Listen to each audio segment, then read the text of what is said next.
Here he is, Akaash Singh. Good afternoon, sir. How are you? Hey, thank you guys for having me. This is cool, man. I was telling Brian, this is the first guy I followed on Cowboys Twitter. Right on. I just watched him yelling at everybody. It's the best. Clapback Broadus is no joke, man. Yeah, clapback Broadus. That's what we call. Takes no guff from no one, yo.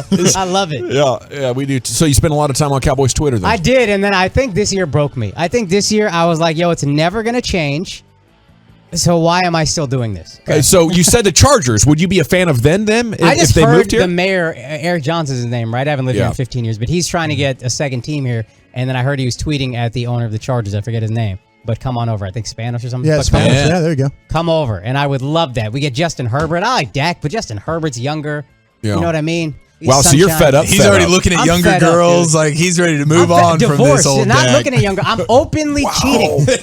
Wow. I'm not looking at younger women. I'm openly cheating on my Cowboys. And you grew up here. I grew up, born Cowboys and are in raised, your diehard blood. fan. My brother sitting here got me into the Cowboys when I was in first grade. I've been a diehard fan since I was old enough to understand football. I saw all the good years. And then this year I was like, oh, it's always going to be the same thing. They're going to be good. They're going to tease you. You're going to think something's going to happen, and then they're going to lose in some idiotic fashion. And then you're going to be like, well, next year. If we had just won that game, who knows? We could have played Green Bay in the championship. We would not. We will not. It will not ever change. Dak is great. He can't change the world on his own. Wow. So you've gotten to the point that you don't feel like it's possible anymore. Not just bad luck, but it just ain't going to happen. I wish I had known I was going to talk about this so early, and I didn't work on the point. But I think what I've realized is the NFL has made it very clear to us this is a business, right? Yeah. There's not a single business that exists on earth where they produce a subpar product every single year and then you keep supporting that product every single year. Every other product, the smartest guy is a fair weather fan. I can't do that because it feels gross, but that's the guy that's like, no, I'm just going to go where the product is the best. Mm-hmm. If Taco Bueno starts giving me terrible potato burritos, I'm going to Taco Bell. Yeah. But you're a Bueno guy right now. I'm a Bueno guy right now, but that's Respect out to of sheer that. loyalty. Hey, you and me both, baby. I love it. Are the Cowboys generally a good topic for comedy? No, because I get too angry talking about it. If you can't tell, I wish death upon someone 4 minutes ago. So it's hard to do comedy from such an angry place. I like to have a little happiness when I do it. Yeah. It's tough when it's so unhappy. But at least you guys get to talk about it for a living, so that's fun. Oh, it's a lot of fun. We try. Yeah, we make the most of it. I do think that the feeling that you have is a collective feeling amongst a lot of fans. Which is like, this was a breaking point kind of season where there's just a lot of kind of throw in the towel and I'm kind of over this team more so than I've felt really ever. Same. And it happened after a 12-5 year. That's how fed up we are. 12-5 and we're done. Because they gave you the 12-5 tease of, oh, look at this. We got a home playoff game. Let's do this. And then in your heart, you knew. Jimmy Garoppolo comes to town. Yeah, Jimmy Garoppolo beat us. That's embarrassing. Yeah, that's tough. It's a tough deal. That's bottom. A backup. Yep. Yeah, it's bad. It's bad. Now, I am curious. So you're performing. You're doing Hyenas Dallas tonight. Tonight is sold out. Hyenas Dallas is sold out, which is really cool because I announced it like 2 weeks ago. But that was cool that it's sold out. And then Fort Worth, we still have tickks available Friday and Saturday. I'll see you there. I'm an 817 man, beautiful. so I'm looking forward to it. I'll see you there. Yes, see you there. Hopefully I don't bomb. How much? How much bombing is Akaash doing these days? Like, aren't you at a place now where you don't have to fear that anymore? No, because you always have. So here's what I'll say to any sports fan: we saw Steph Curry have a terrible night in the finals, and that's Steph Curry. Right. So if Steph Curry can have a bad night at his job, any one of us comedians can have a bad night at our job. There's nights where you're just not, the audience doesn't like you, you don't like them, you're feeling off, they're feeling off, whatever. And what sucks is people don't realize that. So if one of you guys comes to see me and I have that show, they're going to be like, oh, this guy's terrible. But it's probably just that show. I know objectively I am good at this, whether you think I'm funny or not, but that doesn't mean every night will go well. You know what I mean? What happens with the bomb? Can you feel it coming? What's the anatomy of a bomb? It's a great question, the anatomy of a bomb. There's a couple jokes that don't go well, and then you feel it, and then I used to get a little more nervous, and now I get a little bit more like, all right, well, I'm going to try to have fun no matter what, because I've gotten less. I used to panic anytime they bombed. I'd be like, yep, I'm not funny, and they're finding out, and I've had to work a lot internally. I'm being like, hey, I'm funny. It's okay. Good or bad, I'm funny, whether this goes well or not. So if they're not laughing, let me just have fun in this moment. Which just, is that me having fun just roasting the crowd for the next half hour? I'll pull up a stool and then I'll just start saying crazier things like I did at the very beginning of this interview on the Dallas Killing Jerry and stuff. Station. You know what's funny is he paid for that airtime. Anyway, the point is my guy who films all my shows, Kevin, Shouts to Big Kev. He's like, I know when you're not having fun when you pull up a stool and you just start getting a little bit meaner. And then usually sometimes they're just shy. Like today, I'm expecting a kind of tired audience. They're coming from work. They have work tomorrow. Show's at 8:30. So if they're not laughing a lot, I've learned like, oh, these guys are probably shy and a little in their head that they have work at 6 a.m. tomorrow or whatever. They got to get up. Is it a total different vibe for you coming back home to do the stand-up shows? Like, is there a student section of all your friends and family that are coming out and showing love? First time. Now it's like, you guys are costing me money. So just, I have tickets that are selling. So you stay home. Nice. Yes. Akaash Singh here with you on 105 Through the Fan. Okay, it seems like, because you and I were talking about Twitter and stuff like that and how to interact, how has like the hecklers become? I mean, how, is there a rule or a way that you handle hecklers, or are hecklers getting smarter, or they're getting worse? So here's the thing. I used to say, even before Will Smith, I would say, look, I'm not trying to hurt anyone's feelings. I'm going to tease you, but at the end of the day, I'm just trying to have fun. So if you don't want to be talked to, or if something I said rubs you the wrong way, just give me like a little signal and then I'll move on. And then I make a joke, which is also true. Like you could tell by looking at me, I'm not trying to fight anybody here. So that usually kind of puts people at ease. And the thing that's tricky about Twitter, and why you're probably, because I get annoyed too, but you can't tell tone. I've done this long enough where sometimes a guy thinks he's helping and he's having too much fun, and it's annoying, but you handle that differently than a guy who's actively trying to undercut the show. That guy I'll be mean to, he might get kicked out. This guy I'll be nice to, tease him a bit, tell him to quiet down, and then if he doesn't, I'll warn him. I'll be like, hey, you're going to have to get kicked out. Like, I appreciate it, but you're just getting distracting. And then usually they'll quiet down. The 903, they're texting in. They want us to ask you about Bill Burr in Philadelphia. You a big Bill Burr guy? This is the greatest clip that exists on YouTube. Bill Burr was doing a show in Philadelphia. He gets booed as soon as he walks on stage, half a joke in. And it's a Opie and Anthony radio crowd. You remember those guys? Yeah. They were savages. So like the crowd was like that. So he spends the next 15 minutes just destroying the city of Philadelphia in like the smartest, funniest way possible. The fact that he does it all off the top of his brain, that's when you know, like, oh, I'm looking at one of the greatest comics to ever touch a microphone, because he just talks. He goes team by team on why all the teams are terrible. You're stupid once Bridgetown, just like all these very specific insults that are so funny. Yeah. And it's fantastic. Anybody gets a chance to watch Bill Burr Philadelphia, watch it. We're big fans here. Okay, what is your favorite line of jokes that you have working right now? And how does that change night to night? I always like bits that are going to make you not want to laugh at first.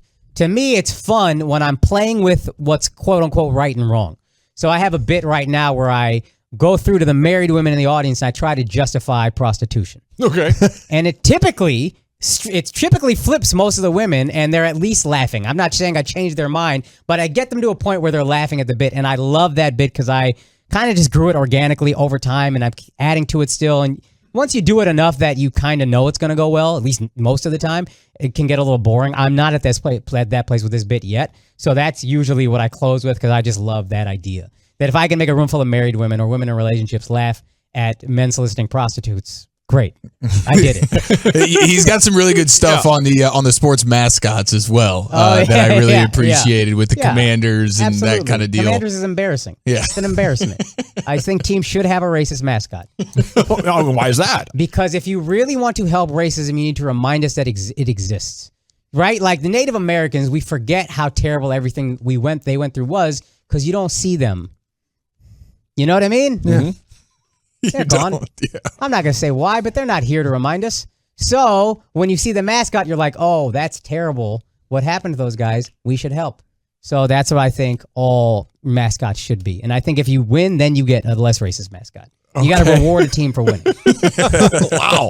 That is strong. So what's your stance on the statues then? It was hard to do that fully clean, by the way. I'm sorry. I really put the pressure on you I there. was like, this is going to be turbulent.